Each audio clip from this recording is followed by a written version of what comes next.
we all know that metabolisms change as we age, but things like bone density and other unknown, unseeable things can start early on. They can change very early. So what can women expect through the decades, and how can they be proactive to optimize their health? Thank you for asking. So look, women's attention to their female health is going to change through the decades.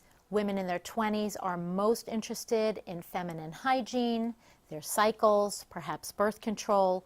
Women in their 30s may be starting families and are interested in pregnancy or contraception. Women in their 40s, 50s, and 60s are going to see hormonal changes through those decades and notice changes related to those hormone shifts.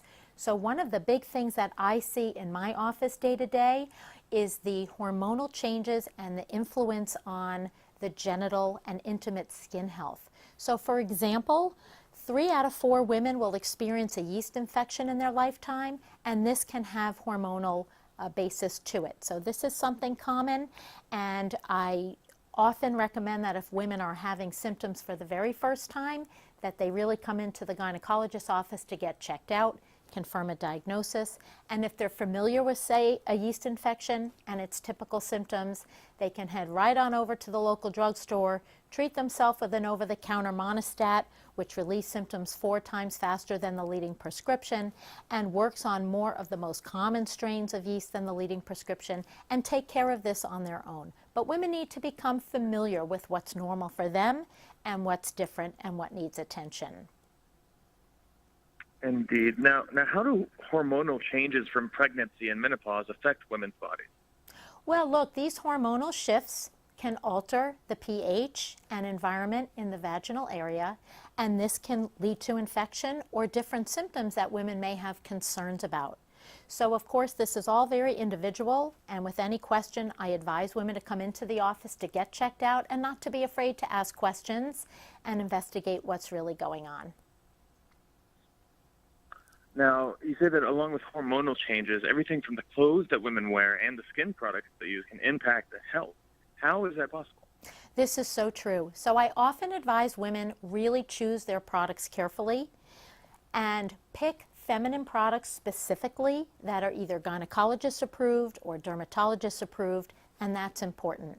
Things like the material women wear on their intimate skin might have a lot of bearing on sensitivity and whether women are having symptoms or not. So wearing cotton can be helpful. Not sitting around in a wet bathing suit or in wet workout clothes can be helpful. Women tend to know what's normal for them and what's not.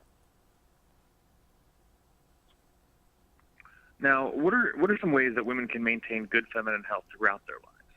Well, look, being aware of what's normal for them and not is important, but more importantly is educating themselves. So I often advise women go to a reputable website such as monistat.com to get information that is accurate, since there is a lot of misinformation out there. I advise good diet, I advise exercise, and general education for sure. Now, you've also written a book that adds a little bit of humor and levity to the subject of women's health. What prompted your writing of it, and how do you think it's helping women? You know, women are curious and often embarrassed to ask about this subject matter. So the book I wrote is called The Complete A to Z for Your V, and you can imagine what the V stands for. And this is a lighthearted but medically accurate book about all things gynecologic.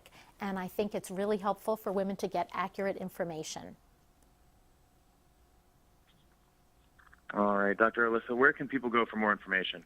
Please visit the website monistat.com for accurate information. All right, thank you so much. Thank you.